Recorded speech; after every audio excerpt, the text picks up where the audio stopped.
마지막 사역의 일주일을 우리가 돌아보면서 주일날 예루살렘 나귀를 타시고 입성하셨고, 또 월요일날 예수님께서 베다니에서 벳바게로 오시면서 길가에 있는 무화과 나무를 저주하시고 성전 청결하시고, 그리고 다음날 무화과 나무가 말라 죽은 그 사건을 보았다라고 설명드렸습니다.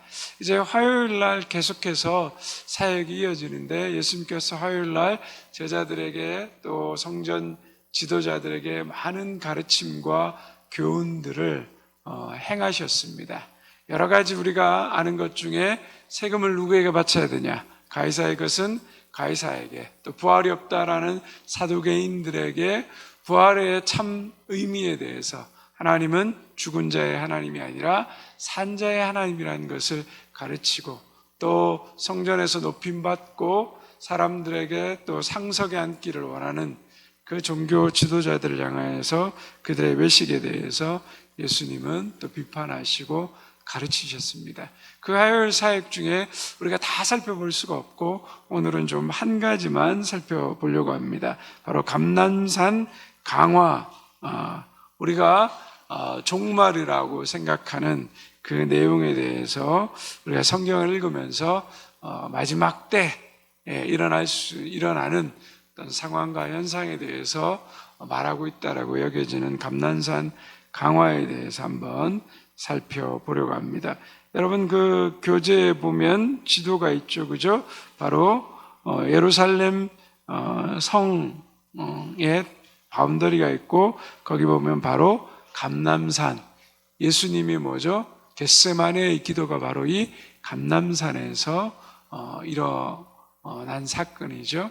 예루살렘 성전 바로 밖에, 예루살렘 앞에서 보이는 그 감람산에서 일어난 사건입니다. 그래서 감람산에서 예수님께서 말씀하시고 가르친 내용이라 그래서 감람산 강화라고 이야기하고 있습니다. 자, 그러면 한번 거기 있는 내용을 같이 한번 읽어볼까요? 시작. 예수님은 하루 종일 각계각층의 종교 지도자들과 설전을 마치고 성전에서 나오셨다. 이때 제자들이 석양이 비친 성전의 돌들을 보며 감탄사를 연발했다. 예수님은 제자들을 향해 성전 파괴에 대한 충격적인 예언을 하셨다. 제자들은 어느 때에 이런 일들이 일어날 것인가에 대해서 물었다. 예수님은 제자들의 질문에 대해 앞으로 성전이 무너질 것과 종말의 때에 이루어질 것에 대해서 말씀하셨다. 거기 마태복음 24장 1절에서 3절 말씀 한번 같이 읽어보겠습니다. 예수께서 성전에서 나와서 가실 때 제자들이 성전 건물들을 가리켜 보이려고 나오니 대답하여 이르시되 너희가 이 모든 것을 보지 못하느냐? 내가 진실로 너희에게 이르노니 돌 하나도 돌 위에 남지 않고 다 무너뜨려지리라. 예수께서 감람산 위에 앉으셨을 때 제자들이 조용히 와서 이르되 우리에게 이르소서 어느 때에 이런 일이 있겠사오며 또 주의 일하심과 세상 끝에는 무슨 징조가 있사오리까. 자, 말씀드린 대로 감람산에서 예수님께서 이야기하신 내용이기 때문에 감람산 광화라고 말합니다. 오늘날 우리가 세계 여러 곳에서 지진이 일어났다. 최근에도 미얀마에 큰 지진이 있었고, 일본에서도 지진이 자주 일어나고, 또 저기 다른 나라에서 이렇게 화산 폭발이 일어나고, 또 세계 도처에서 전쟁과 기근이 발생합니다. 이런 것들을 보면 사람들이 어떻게 생각합니까? 세상의 끝이 가까웠다. 지구의 종말이 가까웠다라는 이야기들을 하게 됩니다. 그런데 이 감람산 강화는 세상의 종말이라고 우리가 생각하기도 하는데, 또 학자들이 연구해 보니까 이 감람산 강화의 그 멸망에 관한 사건은 주 70년 예루살렘과 그 성전이 완전히 멸망한 그 사건에 대해서 예수님께서 예언한 사건이다 라고 그런 이야기도 합니다. 그래서 세상의 종말에 관한 이야기냐, 예루살렘과 그 성전의 멸망에 관한 이야기냐, 그래서 계속해서 많은 학자들 사이에 논쟁이 있었습니다. 그러나 결론 먼저 말씀드리면, 이것은 예수님께서 예루살렘과 그 성전에 대한 멸망을 이야기하시면서 연계해서 세상의 종말에 관해서 이야기하고 있는 이야기다. 우리가 그렇게 생각하면 좋을 것 같습니다. 제자들이 성전의 아름다움에 관해서 이야기하죠. 헤롯 대왕이 지은 성전 46년 동안 지어지고 있었습니다. 그 성전을 받치고 있는 기초가 되는 돌의 무게가 200톤이었다고 하니까 얼마나 그 성전의 규모가 얼마어마했는가. 400m, 360m. 둘레가 그 정도 되니까 정말 성전이 어마어마한 크기였죠. 그리고 태양이 떠오를 때 그 성전에 장식된 황금들을 비추는 그러한 모습들이 사람들이 보기에 너무 감탄스럽고 아름다웠고 멋있었다는 거죠. 그래서 제자들이 예수님께 이 성전, 이스라엘 백성들, 유대인들은 이 성전 중심의 신앙이니까 그 성전의 화려함에 대해서 이야기했죠. 그랬더니 예수님이 뭐라고 말하시죠? 이 성전이 뭐죠? 돌 위에 돌도 하나도 남지 않고 무너진다라고 말하고 있습니다. 왜 이런 얘기들을 하시고 계시냐? 여러분 거기 교재에 보시면 마태복음 24장 15절 말씀 한번 나와 있죠. 같이 한번 읽어볼까요? 시작. 그러므로 너희가 선지자 다니엘이 말한 바 멸망에 가증한 것이 거룩한 곳에 선 것을 보거든 읽는 자는 깨달을진저. 자, 이게 뭔 말이냐? 너희 선지자 다니엘이 말한 바 멸망에 가증한 것이 거룩한 곳에 선 것을 보거든. 이것도 뭐 여러 해석들이 많아서 복잡합니다. 어떤 분들은 지금 예루살렘 성전에 있던 자리, 아브라함이 이삭을 바쳤던 그 모리아산 자리, 솔로몬이 성전을 세웠던 그 자리에 뭐가 서 있어요? 이슬람이 점령해서 거기에 모스크 사원이 서 있죠. 황금도움이라는. 한번 제가 여기 우리 성경 공부하면서 보여드렸죠, 그죠? 모스크 사원이 서 있거든요. 이슬람이 점령해서 원래 성전이 서 있던 자리에 모스크 사원이 서 있고, 이스라엘 백성들이 로마에 점령당하고 서쪽에 있는 통곡의 벽이 바로 그 성전 밑에 있습니다. 그래서 모스크에는 유대인들이 함부로 출입을 못해요. 왜냐 그러면 거기서 전쟁이 일어나면 3차 세계대전이 일어날 정도로 심각한 갈등이 일어나니까. 그리고 옛날엔 관광객들도 자유롭게 출입했는데 지금 일주일에 정해진 2번, 그것도 딱 점심 1시간만 출입하게 되어 있습니다. 들어갈 때 이게 저희가 뭐 이렇게 가방이라든지 다 진검사 다 하고 테러 일어날까봐 그런 일들이 있는 거죠. 그래서 가끔씩 TV에 보면 이스라엘에서 유대인들이 있는 예루살렘 성전의 모스크 앞을 지나가고 극우적인 이스라엘 생각을 가진 사람들이 거길 들어가려고 시도하면 이제 이슬람에서 난리가 나는 거죠. 그만큼 민감하고 심각한 지역입니다. 그래서 모스크가 서 있기 때문에 다니엘의 예언을 멸망에 가증한 것이 거룩하게 선 것을 보거든 그렇게 해석하는 분들도 있습니다. 어쨌든 이 말씀에 대한 해석이 너무나도 많고 복잡한데 쉽지 않은데, 그러나 우리가 성경에 봐서 이것과 함께 병행구절을 쓰고 있는 누가복음 21장 20절에 보면 이렇게 말하죠. 여러분 거기 성경 한번 읽어볼까요? 시작. 너희가 예루살렘이 군대들에게 에워싸이는 것을 보거든 그 멸망이 가까운 줄 알리라. 군대들에게 에워싸였더라는 게 뭐냐 이러면 이스라엘 백성들이 주 70년 로마에 의해서 예루살렘이 포위당하고 성전이 무너지는 것을 말하는 겁니다. 즉 예루살렘이 로마 군대의 공격을 받아서 회파된다, 멸망에 가증한 것이 거기에 선다라고 그렇게 보여지죠. 전승에 의하면 로마 군대가 주 70년에 예루살렘을 점령하고 그 성전을 무너뜨렸을 때 전쟁에서 이긴 군대들은 어떻습니까? 성을 점령하고 전리품을 취하고 여성들을 막 성폭행을 행하는 일들이 많잖아요.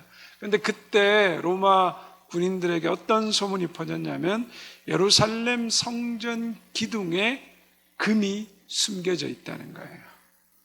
그래서 성전을 회파하면서 성전 기둥에 금이 숨겨져 있다니까 어떻게 하겠습니까?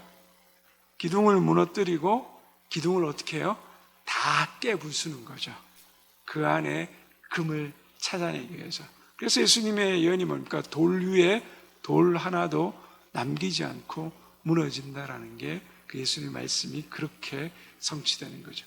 그렇게 완전히 회파되었다는 것. 그래서 유대인들에게 있어서 성전의 파괴는 곧 세상의 종말처럼 여겨졌습니다. 200톤이나 되는 어마어마한 기초의 돌들로 굳건하게 받쳐진 예루살렘 성전이 무너진다는 생각을 꿈에나 해봤을까요? 말도 안 되는 이야기거든요. 하나님의 도성이 무너질 수 없다라고 생각하잖아요. 근데 여러분, 역사는 어떻습니까? 그 화려한 교회들, 위대하다고 말하는 모든 설교자들이 무너지고 사라졌습니다. 그런데 뭐죠? 하나님의 교회와 복음은 여전하다는 것을 이야기해 주죠. 이게 무너질 수 없다라고 생각하고 있는데, 저희도 그렇잖아요. 대명교회가 무너진다, 사라진다 생각하지 못하잖아요. 근데 시간이 지나고 세월이 지나면 어떻게 될까요? 사라질 수 있고 무너질 수 있는 거예요. 그게 역사의 흐름인 거예요. 자, 그래서 제자들이 놀라서 이야기하는 겁니다. 뭐라고 질문합니까? 3절에 봤더니 어느 때에 뭐죠? 이런 일이 있겠사오며 또 주의 임하심과 세상 끝에 무슨 징조가 있느냐? 두 가지 질문합니다. 그죠? 언제 이런 일이 일어나겠느냐? 그리고 주님의 임하심과 징조가 무엇이냐? 우리가 안 읽었는데 마태복음 24장 4절에서 8절 보면 마지막 때 일어날 징조에 대해서 예수님이 설명하죠. 우리가 알고 있는 게 뭐죠? 거짓 선지자들이 판치고 난리와 난리의 소문이 들리고 도처의 기근과 전쟁의 소문들이 일어난다는 거죠. 그래서 이 이야기를 근거로 해서 우리가 세상의 마지막 종말 때 일어나는 일이다 생각하는데, 오늘 성경의 내용은 예수님께서 예루살렘 성전과 그 파괴를 이야기하는 거죠. 그런데 이런 일들이 쭉 일어나는데 중요한 거는 이것이 재난의 시작이지 완성이 아니라고 예수님이 얘기하는 거예요. 끝까지 견디는 자는 구원을 받는데, 마태복음 24장 14절 한번 우리 거기 나와 있죠. 같이 한번 읽어보겠습니다. 시작. 이 천국 복음이 모든 민족에게 증언되기 위하여 온 세상에 전파되리니 그제야 끝이 오리라.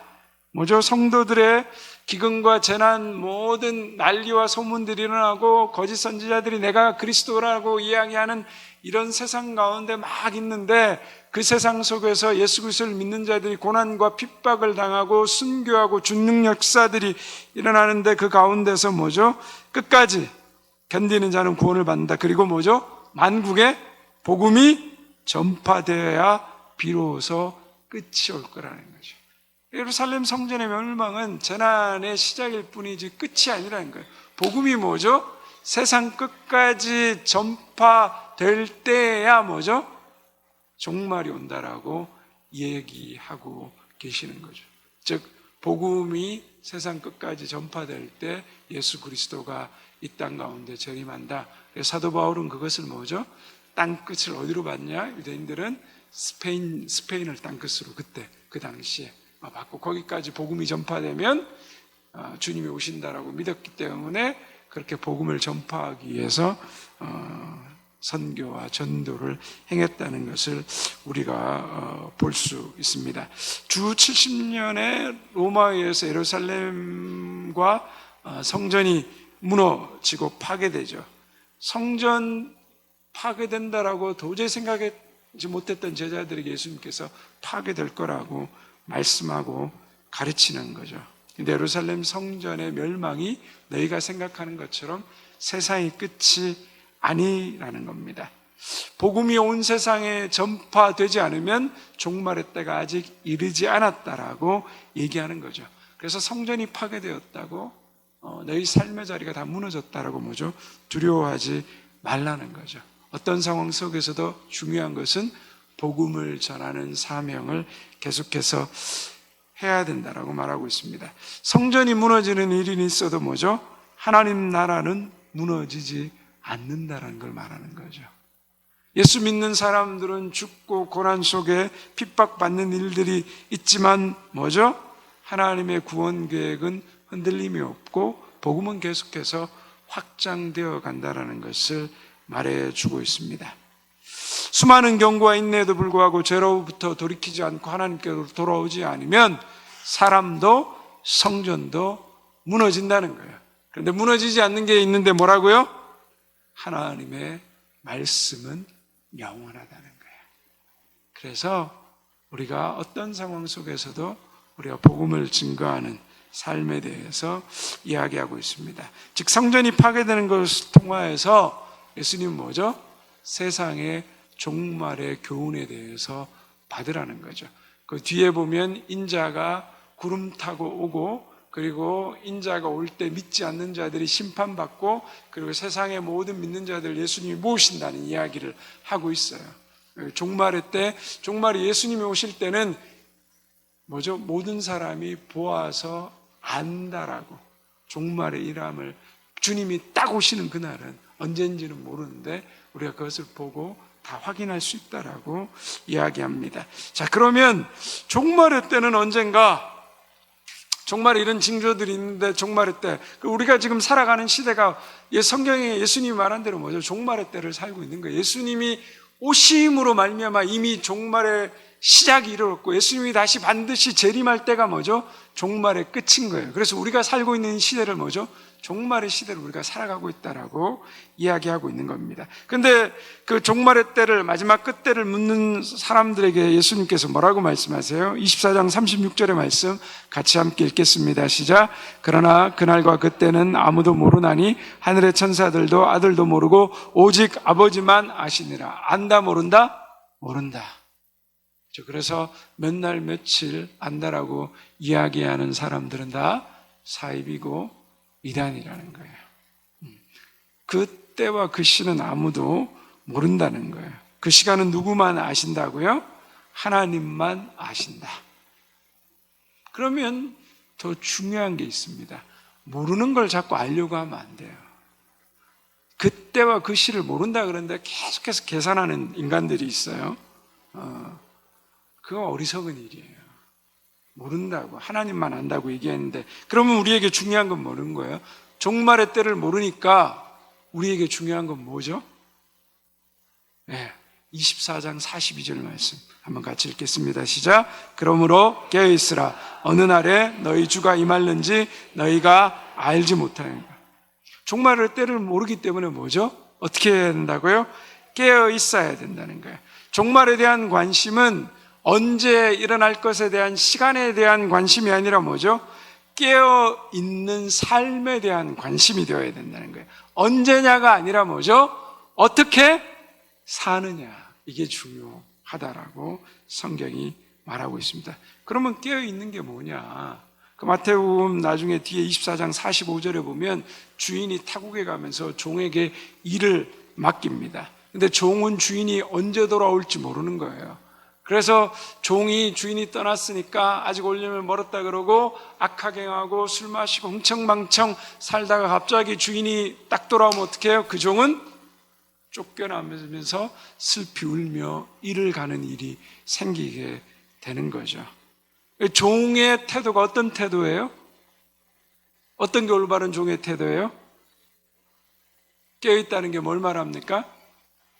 주인이 있든 없든 어떻게 살아야 돼요? 주어진 삶에 성실하고 충성되게 사는 것. 예수님이 우리에게 뭘 말씀하셨습니까? 그죠? 하나님을 사랑하고 이웃을 사랑하는 삶, 복음의 핵심, 율법의 핵심. 그래서 우리는 늘 어떻게 살아야 돼요? 주인이 있는 것처럼 살아야 된다. 깨어있는 삶이라. 그 말은 다시 말하면 뭐예요? 하나님 앞에서 살아야 된다는 거예요. 코람되어. 내가 말하는 것도 뭐죠? 하나님 앞에서 하는 것처럼. 내가 사람을 대하는 것도 하나님 앞에서 하는 것처럼. 내가 돈을 벌고 돈을 쓰는 것도 하나님 앞에서. 이게 굉장히 중요합니다. 나는 말을 하는데 하나님 앞에서 하는 것처럼 하고 있는가? 내 입에 오늘 얼마나 다른 사람을 축복하고 선한 말을 했는가? 오늘도 나는 입만 열면 다른 사람을 비난하고 정죄하고 까고 돌려까고 씹고 그러지 않았나? 내가 오늘 행동하는 게 먼저 내가 하나님 앞에서 행동하지 않고 나의 유익과 나의 실속만 챙기고 다른 사람에게 그 사람에게 해를 끼치는 삶을 살지 않았는가? 하나님 앞에서. 그 종말의 때라는 것은 여러분 우리 자꾸 마지막 때만 생각하는데 종말은 어떤 때예요? 내가 죽는 게 종말의 때잖아요. 축소시키면 예수님 언젠가 오시겠지. 아니죠. 내 종말의 때잖아요. 그러면 언제 죽을지 모르잖아요. 여러분 내가 죽는 날 아십니까? 왜 하나님이 우리 죽는 날을 모르게 하셨다고요? 왜 모르게 하셨다고요? 죽는 날을 몰라야 뭐죠? 오늘 나에게 주어진 삶을 뭐죠? 하나님 앞에서 최선을 다해 사는 거죠. 죽는 날을 알면 흥청멍청 살다가 마지막 때쯤 가가지고 시컷 놀다가 죽을 때쯤 예수님 앞에 돌아가겠습니다. 택도 없는 소리죠, 그죠? 자기 죽을 때를 어떻게 알아요? 언제 죽을지 모르는데. 그래서 나이가 조금씩 들어가니까 우리 권사님, 주사님들 저보다 더 아시겠지만 제 주변에 뜻하지 않는 사람들이 갑자기 죽었다라고 연락이 날라와요. 너무 당황스럽고 너무 황당하고 어떻게 이런 일이 있을 수 있는가? 종말의 때를 아무도 모르는 거죠. 인간의 삶 자체. 저희 교회도 그러시잖아요. 지난주에 멀쩡하게 교회 나오셨는데 갑자기 돌아가셔요. 그래서 항상 중요한 게 뭡니까? 내가 하나님 앞에서 어떻게 해요? 깨어있는 삶. 하나님 앞에서 내가 살아가는 삶. 그래서 하루에 잠자리에 들기 전에 꼭 뭘 점검해야 돼요? 내가 오늘 하나님 앞에서 어떻게 살았나? 잘못된 거 있으면 뭐죠? 하나님 앞에 회개하고, 하나님 내일은 오늘의 나의 잘못된 삶에서 조금이라도 하나님 앞에서의 기뻐하는 삶을 살아갈 수 있도록 도와주십시오. 오늘 이 밤 잠드는 순간 내 몸과 내 영혼을 하나님 손에 부탁합니다. 맡기고 주무셔야 돼요. 그래서 날마다 뭐죠? 내가 하나님 앞에서 살아가고 있는가? 내가 하나님 앞에서 말하고 있는가? 내가 하나님 앞에 생각하고 있는가? 우리가 이것만 잊지 않아도 코람되어 하나님 앞에서 깨어있는 삶. 날짜가 중요한 게 아니라, 다른 사람이 중요한 게 아니라 뭐죠? 내가 하나님 앞에서 어떻게 서 있는가? 내가 오늘 죽어도 주님 앞에 갈 수 있는가? 여러분, 내가 오늘 밤에 죽는다 그래도 여러분 주님 앞에 가실 자신 있으십니까?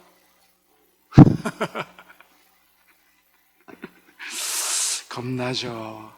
똑바로 살아야 됩니다.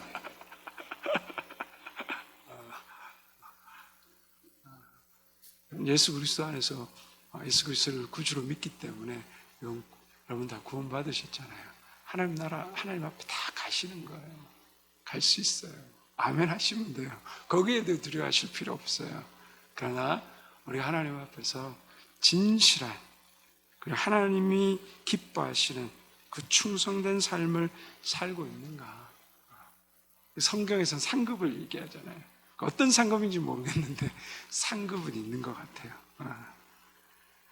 그래서 우리가 마지막 종말의 시대를 살아가면서 가장 중요한 것, 내가 하나님 앞에서 깨어있는가, 하나님 앞에 살아가는가. 예수님께서 그것을 제자들에게 말씀하고 계시다. 시간과 때에 대해서 고민할 필요 없습니다. 오늘 내가 죽더라도 하나님 앞에서 살아가는 그 삶이 중요하다라는 것들 우리가 생각하면 됩니다. 자, 이제 수요일 날 거기 종교 지도자들이 뭐죠? 예수님을 죽이기로 했다는 거죠. 수요일 날 한번 읽어볼까요? 시작. 예수님은 수요일에 일상적인 일을 하시면서 침묵하신 것으로 보인다. 이때 바삐 움직인 사람은 가룟 유다였다. 예수님이 침묵하시는 동안 가룟 유다는 예수님을 종교 지도자들에게 노예의 몸값으로 넘겨준다. 은삽십전이 당시에 노예 한 사람의 몸값이었다는 거죠. 예수님이 수요일 날은 이제 마지막 그 죽음을 앞두시고 잠잠히 침묵하셨습니다. 어떤 일도 하지 않았습니다. 그러나 가룟 유다는 이런 일들을 했다라고 말합니다. 그리고 목요일 날 이제 우리가 잘 아는 뭐죠? 최후의 만찬. 우리가 오늘 읽었던 말씀이 나오죠. 자, 우리가 최후의 만찬 생각하면 레오나르도 다빈치가 그린 뭐죠? 최후의 만찬 그림이 생각납니다. 그죠? 이 그림 다 아시죠? 그죠? 유명한 그림이죠. 레오나르도 다빈치가 그린 최후의 만찬. 그래서 우리는 예수님이 했던 최후의 만찬석이 항상 저 그림이 박혀 있어요. 예수님이 뭐죠? 가운데 식탁에 앉아있고 제자들이 양옆에 앉아있고, 그리고 예수님의 가장 가까운 거리에 요한이 있었을 거고 가룟 유다가 있었을 것이다, 이렇게 생각합니다. 그러다 보니까 예수님 성경시대의 것들을 많이 놓쳐버립니다. 그래서 많은 학자들이 이걸 연구해 보니까 예수님 시대에 만찬석, 연회석을 베푸는 자리는 저런 우리가 알고 있는 일자 식탁이 아니었다는 거죠. 뭐냐 그러면 디귿자 식탁이었다는 거예요. 그게 로마 시대의 사람들에게 연회를 베풀고 만찬식을 행할 때 행했던 테이블 모양이라는 거예요. 여러분 거기 교재에 보면 뭐라고 나와 있습니까? 고대 로마식 연회 트리클리니움이라고 말하죠. 그죠? 그 말은 무슨 말이냐 그러면 세 개의 침상이라는 거예요. 손님을 초대해서 연회를 베풀 때 항상 이 세 개의 침상으로 이루어진다는 거예요. 우리 이미지 한번 보여주겠습니까?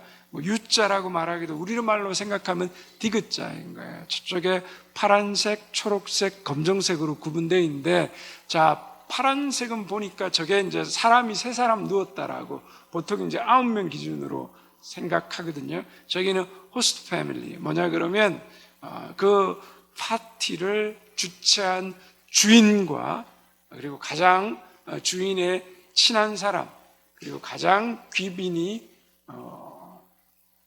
속한 자리라는 거예요. 그 다음에 이렇게 돌아가면서 가운데는 좀 더 중요한 사람들이 앉고, 그 끝에는 뭐죠? 아주 그냥 보통의 사람, 특별히 중요하지 않는 사람들이 앉는 자리라는 거죠. 자, 다음 그림 한번 보여줄게요. 자, 저렇게 우리가 가끔 로마 시대 영화를 보면 저런 장면들 보셨을 거예요. 그리스에도 있었고, 다 저런 식으로 사람들 연회를 하면 이런 U자 혹은 디귿자 모양의 가운데 낮은 식탁을 두고 사람들이 저렇게 비스듬하게 누워서, 자세가 어떻습니까? 왼손을 뭐죠? 팔에 괴는 거예요. 그리고 오른손으로 음식을 집어 먹는 저런 자세의 연회였을 거다. 그래서 예수님이 6월절 만찬을 하신 것도 바로 저런 형태의 식탁에서 비스듬히 누워서 뭐죠? 식사하셨을 거다. 자, 그러면 우리가 성경에서 이게 이제 이해가 되는 거예요. 예수님이 말씀을 전하고 있는데 마리아가 뭐죠? 예수님 발에다가 뭐죠? 향유를 붓고 씻는다 그랬잖아요. 아니, 이렇게 앉아있는데 갑자기 와서 그렇게 할 수 있나? 우리는 그래서 의자에 앉아서 씻다고 생각하는데, 만찬을 할 때 사람들의 자세가 어때요? 테이블 쪽으로 머리를 향하고 발을 뭐죠? 바깥쪽으로 앉아있죠. 그럼 식탁에서 먹고 있으면 발은 바깥쪽에. 그래서 하인들이 집에 들어가면 뭐죠? 그 연찬석에 앉은 사람들이 발이 밖에 있으니까 거기 가서 물로 발을 씻어주는 거예요. 그러니까 마리아가 예수님이 보고 있는데 왜 이러냐 이러지 않고 그냥 가서 자연스럽게 씻었던 게 만찬에 참여하고 있으니까, 발이 뒤로 가 있으니까 못 보시는 거죠. 그래서 씻어줬다. 이제 그런 것들이 조금 이렇게 연결되고 우리가 좀 이해하는 것들이 필요합니다. 자, 그러면 테이블의 좌석 배치를 보면, 자, 예수님의 좌석은 어디일까요? 아까 여러분 거기 교재 그림에 보면 맨 왼쪽에 그죠? 만찬을 베푸는 주인은 뭐죠? 왼쪽 중앙에 앉는다는 거예요. 중앙에. 예수님. 그래서 이 왼쪽 자리에 중앙에 앉아서 연회를 주도한다는 거죠. 자, 그 다음에 요한의 좌석은 어디일까? 자, 예수님이 왼쪽 중앙에 앉아서 주빈의 자리였죠. 자, 근데 요한은 어떤 사람이에요? 예수님이 가장 뭐죠? 신뢰하는 사람이죠. 요한복음에 보면 예수님이 사랑했던 사람이라고 요한이 자신을 그렇게 표현하죠. 요한복음 13장 23절에 보면 어떻게 나와 있어요? 여러분 그 말씀 한번 요한복음 13장 23절 읽어볼까요? 시작. 예수의 제자 중 하나 곧 그의 사랑하시는 자가 예수의 품에 의지하여 누웠느니라. 자, 왼쪽으로 예수님이 중앙에 앉아 있고 누워 있어요. 그럼 요한은 어디 있어야 돼요? 예수님의 품에 누우려면 어떻게 돼요? 자세가? 예수님 오른쪽에 있어야 되죠. 한쪽 손 받치고 뭐죠? 이렇게 하고 먹으니까 예수님 품에 뭐죠? 누워 기대었다. 이제 이 말이 이해가 되죠. 성경에.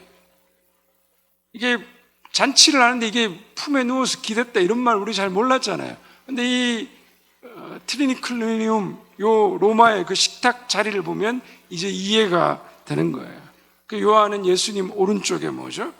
누워가지고 예수님 품에 기대어 누웠다는 게 설명이 되죠. 자, 그럼 가룟 유다는 자리가 어디냐? 가룟 유다의 좌석 보면 주빈의 왼쪽 자리는 뭐죠? 가장 중요한 귀빈, 중요한 사람을 거기다 앉힌다는 거예요.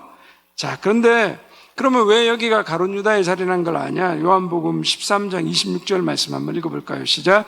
예수께서 대답하시되 내가 한 조각을 찍어다가 주는 자가 그니라 하시고 곧 한 족을 찍으셔다가 가롯 시몬의 아들 유다를 주니. 자, 예수님께서 너희 중에 하나가 나를 팔리라니까 제자들이 화들짝 놀랐습니다. 어휴, 그게 뭔 말이지? 주님, 나는 아니죠? 나는 아니죠. 그러니까 누가 이런 일을 할까? 그러면서 나랑 같이 뭐죠? 식탁에 이 손을 얹는 자가 그다라고 말씀하시면서 13장에 보니까 뭐죠? 예수님이 떡을 한 조각 찍으셔서 가룟 유다에게 주셨다 하잖아요. 자, 그럼 예수님이 왼쪽으로 놓고 이 앞에 요한이 있고 어떤 손으로 먹는다고요? 오른손으로 먹죠. 그러면 한 조각 떡을 떼서 전달해 줄 수 있는 자리는 뭐예요? 바로 옆에 있는 가룟 유다라는 거예요. 그리고 가룟 유다와 대화가 되고 예수님이 대화를 주고받으시다가 네가 하는 일을 하라라고 얘기하잖아요. 그죠?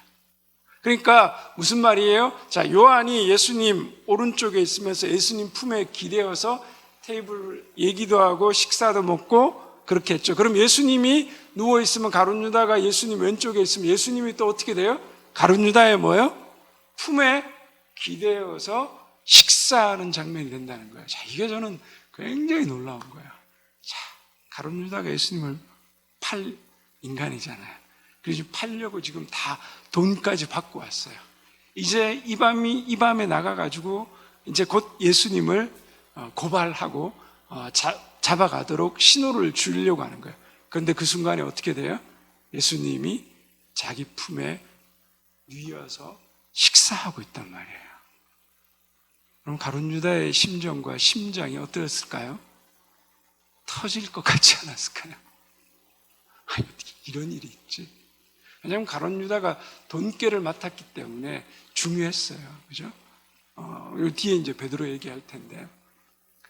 그러니까 얼마나 힘들었겠어요. 그래서 예수님이 그 떡 조각 주고받다가 예수님, 나는 아니지요. 이러면서 자기는 또 자기의 마음을 감추는 거죠. 근데 예수님이 떡 조각을 집어서 주는 거예요. 바로 옆에 있으니까. 그리고 바로 옆에 있으니까 대화가 되죠. 네가 할 일을 하라. 그래서 그 가룟 유다는 그 자리를 박차고 나와서 대제사장 집으로 가는 거예요. 이제 그게 목요일 밤의 장면이라는 거죠.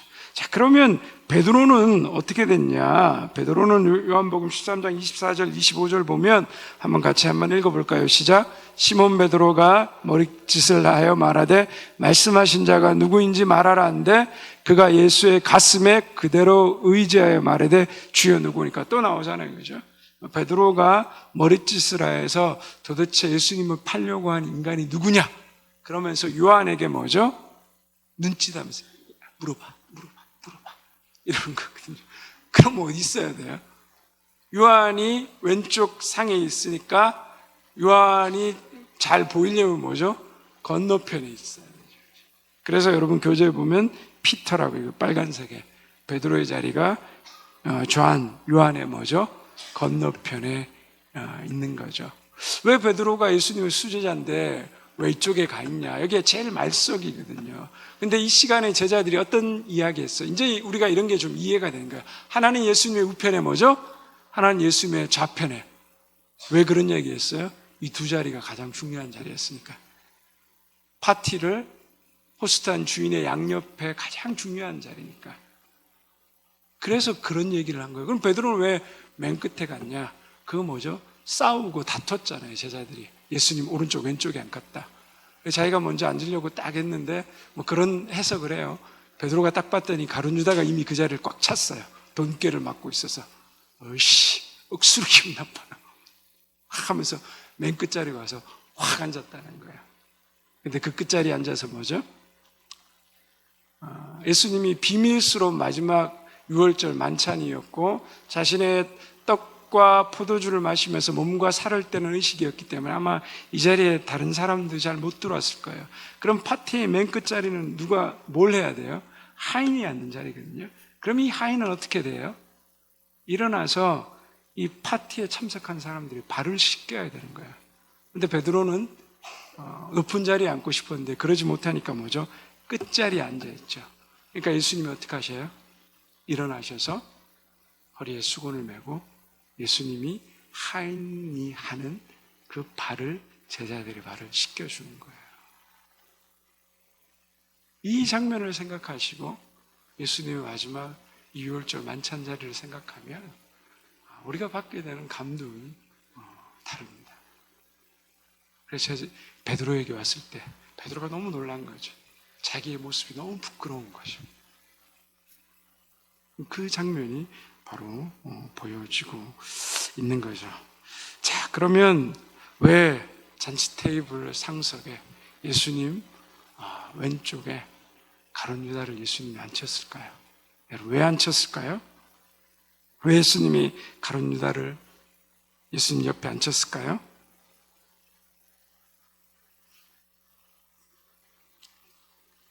유다의 배반을 예수님이 다 알고 계셨잖아요. 근데 예수님이 왜 유다를 바로 옆에 두셨을까요? 예수님은 뭐죠? 예수님이 사랑하신 사람들, 원수까지도 사랑하라는 끝까지 그의 사람들을 품으시는 그 마음을 예수님께서 우리에게 보여주고 계신 거예요. 그래서 유월절 전에 예수께서 요한복음 13장 1절에 보면 자기가 세상을 떠나 아버지께로 돌아가실 때가 이른 줄 아시고 세상에 있는 자기 사람들을 사랑하시되 뭐죠? 끝까지 사랑하셨다. 예수님 마지막 순간까지 뭐죠? 유다를 사랑하셨어요. 그 마지막 순간에도 그가 뭐죠? 돌아오기를 기다리셨어요. 그에게 마지막 회개할 기회를 주시는 거예요. 주님 곁에서. 그런데도 유다는 뭐죠?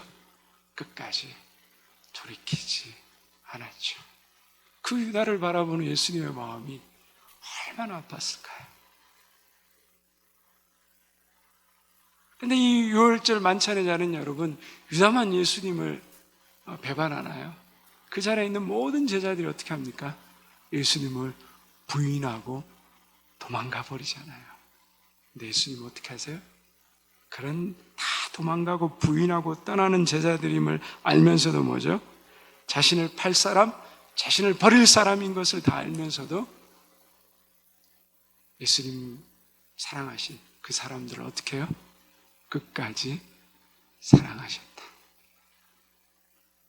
그 예수님이 끝까지 사랑한 사람이 뭐예요? 저와 여러분이에요.